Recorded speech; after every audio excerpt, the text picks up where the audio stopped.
Finanzas desde cero, un podcast en español de Franklin Templeton, México. Hola, bienvenidos a Finanzas desde cero, un espacio de Franklin Templeton, México, en donde platicamos sobre finanzas e inversiones. Mi nombre es Luis González, soy codirector de inversiones para Franklin Templeton, México. Y hoy, el capítulo 17, vamos a darle seguimiento a lo que veníamos platicando. Hoy vamos a hablar de un tema que es bien importante para poder introducir los siguientes temas que vamos a ver en los siguientes 3 capítulos de cara al cierre de la temporada. Van a ser 20 capítulos. Y vamos a hablar hoy de eficiencia de mercado, ¿no? En los siguientes capítulos vamos a hablar de gestión activa, gestión pasiva, fondos de inversión, ETFs, pero para eso, como decía, necesitamos una base, y esa base es qué quiere decir que el mercado sea eficiente o que no sea eficiente, y con base en eso vamos a construir los siguientes 3 episodios. Entonces, la eficiencia quiere decir qué tanta información está incluida en los precios del mercado, es decir, el mercado qué tan... pues sí, qué tanta información ha digerido, ¿no? Y por lo tanto, qué tan fácil o qué tan difícil es ganarle a cierto mercado, ¿no? Si estuviese toda la información disponible en el mercado, en los precios, sería prácticamente imposible ganarle al mercado. ¿Por qué? Porque todo el mundo tiene la misma información, y buscar esos digamos que valores subvaluados sería prácticamente imposible, ¿no? Ahora, ojo, cuando hablo de mercado, ¿no? Puedo hablar de cualquier cosa, ¿no? Puedo hablar desde el S&P 500, la Bolsa Mexicana de Valores, puedo hablar de la deuda, el mercado de deuda, puedo hablar de capital privado, puedo hablar de muchas cosas, ¿no? Y ahorita vamos a ver que cuando hablamos de la eficiencia del mercado, pues mucho va a depender de qué mercado estamos hablando, pero me estoy adelantando, vamos paso a paso. Entonces, hay 3 tipos de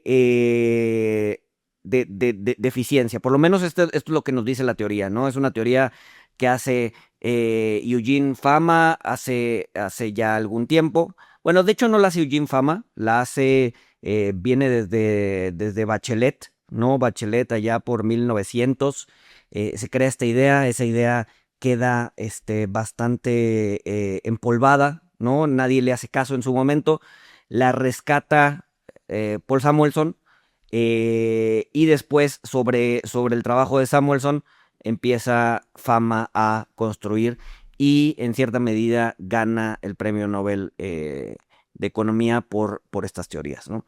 Pero bueno, él dice que hay 3 tipos de hipótesis de eficiencia de mercado. La primera es la hipótesis de eficiencia de mercado débil, ¿no? En esta hipótesis dice que los precios ya reflejan toda la información pasada, ¿no? Que existe. Es decir, si algo ya sucedió, entonces eso ya está reflejado en los precios, ¿no?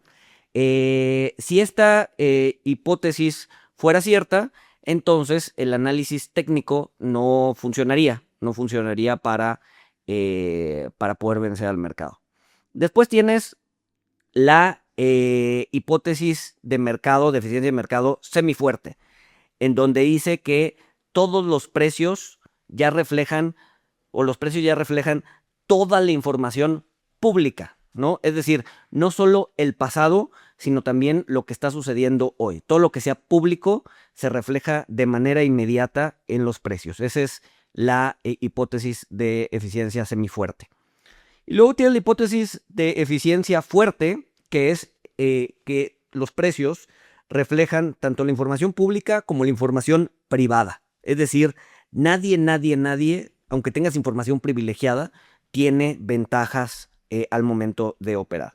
Entonces, y ahí uso un término, de manera deliberada cuando dije información privilegiada, porque pues es ilegal estar operando o estar comprando o vendiendo instrumentos con información privilegiada. Es decir, supón que tú eres el consejero de una empresa, ¿no? Y sabes que esa empresa va a decretar un dividendo extraordinario, ¿no? Que va a hacer que la acción suba. O sabes que esa empresa va a dar malas noticias la próxima semana, ¿no? Algo que está en el consejo, que se dijo en el consejo, que todavía no es público, que lo saben un puñado de personas, ¿no? Tú, consejero, no puedes operar la acción o no puedes, digamos que accionar una compra o una venta de activos relacionados a esa empresa con esa información, sabiendo lo que sabes, porque eso sería ilegal, ¿no? Eso sería ilegal. Hay multas, incluso hay penas de cárcel para quien lo haga, ¿no?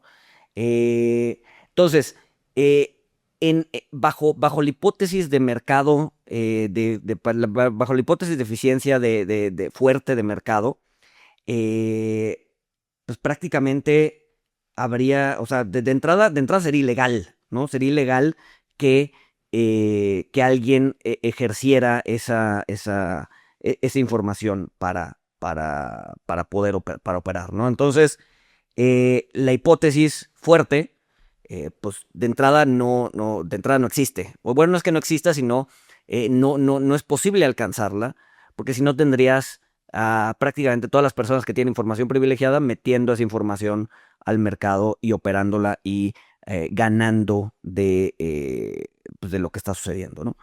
Entonces, vamos a hablar. Evidencia a favor y evidencia en contra de la eficiencia de mercado. A favor, pues hay muchos mercados que son grandes, que son muy seguidos, ¿no? Por ejemplo, el mercado de acciones de Estados Unidos, el S&P 500, pues es uno de los mercados más seguidos del mundo. La información se incorpora relativamente rápido, incluso los rumores se incorporan relativamente rápido y es difícil obtener oportunidades obvias, ¿no? Es decir, activos que estén subvaluados. En ese sentido, es difícil poder generar rendimientos en exceso o alfa, ¿no? Acuérdense que ya habíamos platicado del alfa. Sin embargo, tienes otras, digamos que mercados u otras partes de la historia, incluso en el S&P, ¿no? En donde hay episodios en donde el mercado reacciona tarde o ignora la información o exagera la información o se presentan ciertas anomalías que contradicen esta teoría. Por ejemplo, burbujas, ¿no? Las burbujas es una clara ejemplo de que durante ese periodo de tiempo el mercado se estaba comportando de manera irracional, no estaba siendo eficiente. Ahora, ojo, y esto es también bien importante, que un mercado se considere eficiente o no va a depender del mercado en sí. Como les decía, no es lo mismo hablar del S&P 500 que hablar del capital privado, ¿no? Son mercados con información completamente distinta. En una es muy visible, en otra es mucho más opaca. Entonces depende del mercado, pero también depende del tiempo, ¿no? Puede haber lapsos en donde el mercado se comporta de manera muy eficiente y puede haber lapsos en donde el mercado se comporta de manera muy ineficiente, ¿no? Por ejemplo, cuando hay burbujas, ¿no? Cuando todo se correlaciona, ¿no? Hacia arriba o hacia abajo, el mercado se está comportando de manera ineficiente. El mercado no está siendo eficiente ni en ninguna de sus tres categorías, ni en su versión débil, ni en su versión semifuerte, y mucho menos en su versión fuerte, ¿no? Entonces, va a depender, la eficiencia del mercado va a depender del mercado que estás hablando y del tiempo en el que está sucediendo todo, ¿no? Entonces, vamos a ver algunos ejemplos prácticos, ¿no? Noticias relevantes, por ejemplo, el tema de la guerra de Estados Unidos contra Irán, las noticias que de repente sacaba Trump un tweet, o sacaba Irán también otro tweet y el mercado se ajustaba en momentos. Puedes tener de repente un mercado que iba al alza 2%, sacaba una noticia y en cuestión de 5 o 10 minutos, pum, ya lo tenías en terreno negativo, ¿no? Ese es el mercado metiendo información relevante, información del momento en los precios, ¿no? Obviamente, como les decía, burbujas, pánicos tienden a ser momentos de baja eficiencia en el mercado. No sé si se recuerdan también hace algunos años que salió Tesla con con un split, no un split técnicamente no manda información nueva al mercado, un split no genera valor ni resta valor.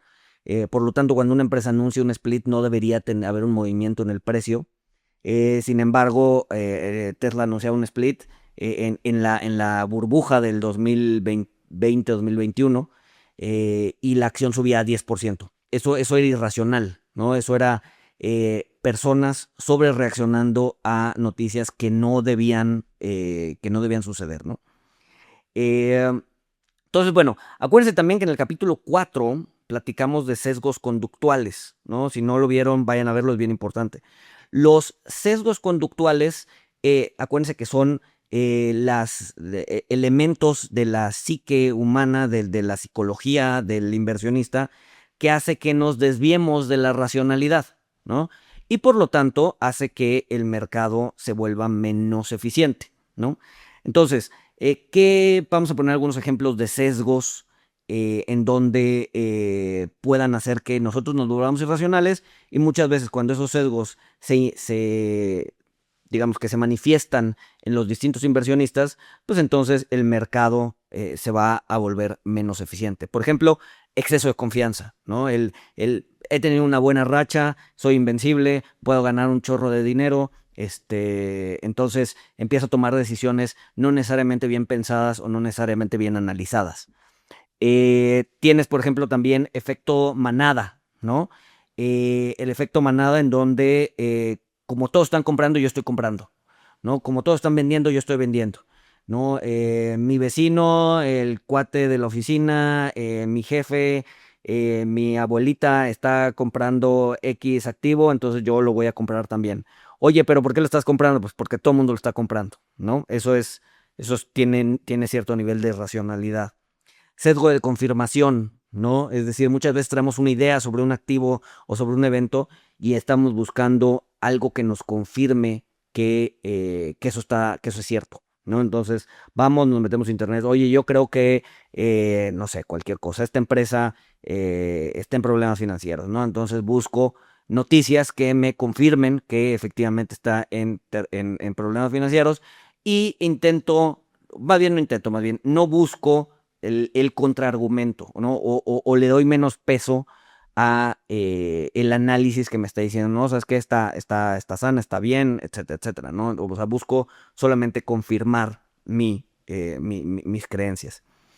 Otro que es uno de los sesgos también más importantes y del que se basa la teoría de las perspectivas, que también platicamos un poquito de ella en el capítulo 4, es la aversión a la pérdida, ¿no? La aversión a la pérdida es esa idea, o sea, de que al ser humano no le gusta perder, no le gusta quedarse, o no le gusta, pues sí, digamos que no le gusta bueno, es que no me quiero repetir, pero si ya tiene algo, lo valora demasiado y perderlo le genera una utilidad negativa exagerada, ¿no? Eso es más o menos lo que quería decir.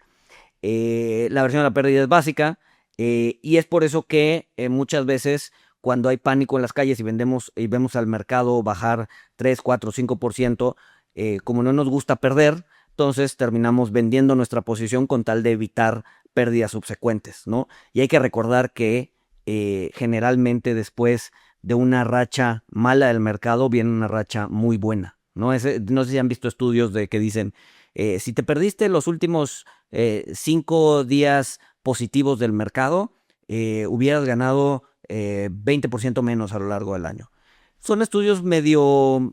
Bueno, a mí no me gustan porque generalmente los mejores 5 días del mercado vienen después de los peores 5 días del mercado, ¿no? Generalmente cuando el mercado baja 10% en un día, los siguientes 1 o 2 días, si fue pánico y las cosas no están empeorando más, generalmente el mercado los siguientes días sube ese mismo 10% que bajó, ¿no? Entonces, muchas veces vendemos en el pánico y evitamos esa recuperación, ¿no? Y entonces, bueno, por eso a veces estos sesgos nos desvían un poco de la eficiencia de mercado. Y muchas veces estos sesgos, dado que nos estamos desviando de la eficiencia de mercado, nos ayuda a hacer que la gestión activa, ¿no? Alguna persona o algún inversionista que pueda gestionar bien sus emociones pueda hacerse de oportunidades y pueda haber oportunidades en donde la mayoría de las personas están viendo peligro, ¿no? Entonces, también algo criticable del modelo de Fama de eficiencia de mercado es que él basa la mayoría de sus estudios asumiendo que el mercado se comporta de cierta manera estadística, ¿no? Es decir, para los que conocen un poquito de estadística, que el mercado se comporta como una distribución normal, ¿no? No me voy a meter a detalle porque no los quiero aburrir y no quiero que se vuelva muy técnico, pero eso es falso, ¿no? El mercado no se comporta, no se distribuye de manera normal, por lo menos no gran parte del tiempo, ¿no? Igual y cuando se está comportando de manera muy eficiente, sí podemos decir que el mercado tiene cierta normalidad en su distribución estadística, pero la mayoría de las veces no. Y ahí es donde entra otra figura relevante, relevante en el estudio del mercado, que se llama Benoit Mandelbrot, ¿no? Mandelbrot es el padre de la teoría de los fractales, y lo que él dice, bueno, además de otras cosas, ¿no? Los fractales se pueden aplicar a muchos lados, pero lo que él dice cuando lo intenta aplicar en el mercado es que pues, el mercado no es normal, demuestra que el mercado no es normal, no es muy difícil demostrar que el mercado no es normal, y dice, a ver, el mercado no es normal, sino más bien se comporta siguiendo estructuras fractales, ¿no?